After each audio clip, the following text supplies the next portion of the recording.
Oui, on est très à même de reconnaître les expressions faciales des êtres humains, parce qu'il y a beaucoup d'études scientifiques qui ont été menées là-dessus, et on a longtemps pensé que finalement les animaux avaient un visage assez statique, et on se rend compte que chez les primates c'est très évident parce qu'il y a une certaine ressemblance physique, mais les expressions faciales existent aussi chez d'autres espèces animales, et je pense notamment au sourire, le sourire qu'on a longtemps pensé être la spécificité, une spécificité humaine.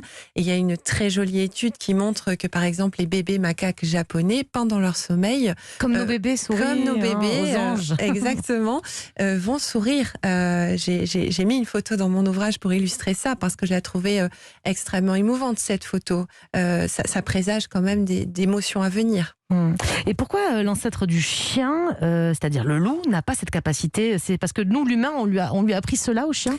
Alors en fait, le chien, effectivement, alors pas tous les chiens, mais moi c'est quelque chose qui m'avait vraiment beaucoup interpellée. Il y a quelques races de chiens qui sont capables de sourire, dont les dalmatiens, et donc les propriétaires de dalmatiens le savent bien. Et j'ai été vraiment captivée par ce comportement-là, parce que je me demandais finalement, mais le loup ne découvrant pas toutes ses dents jusqu'aux gencives dans le cadre d'un comportement joyeux, comment finalement le chien était parvenu à sourire lui aussi. Il faut savoir que entre le loup et le chien, finalement, il s'est quand même passé des siècles, des millénaires de domestication, Oui. et qu'on a domestiqué le loup par rapport à ses facultés de coopération avec l'homme.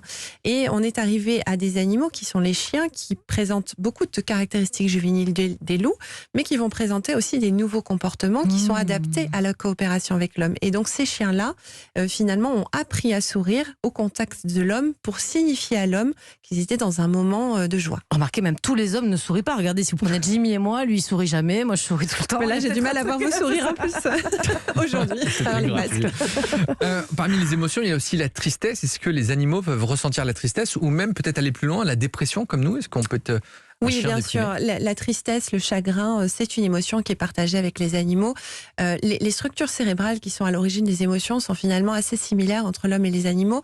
On aurait tendance à penser que là encore, on vivrait, on ressentirait les émotions d'une manière très particulière, alors que ce dont on se rend compte, c'est qu'au cours de l'évolution, les émotions ont très peu varié, ont très peu évolué, et que donc certainement en termes de ressenti, les animaux ressentiraient. Et les animaux pleurent, enfin certains, les chiens, moi j'ai déjà entendu des chiens pleurer.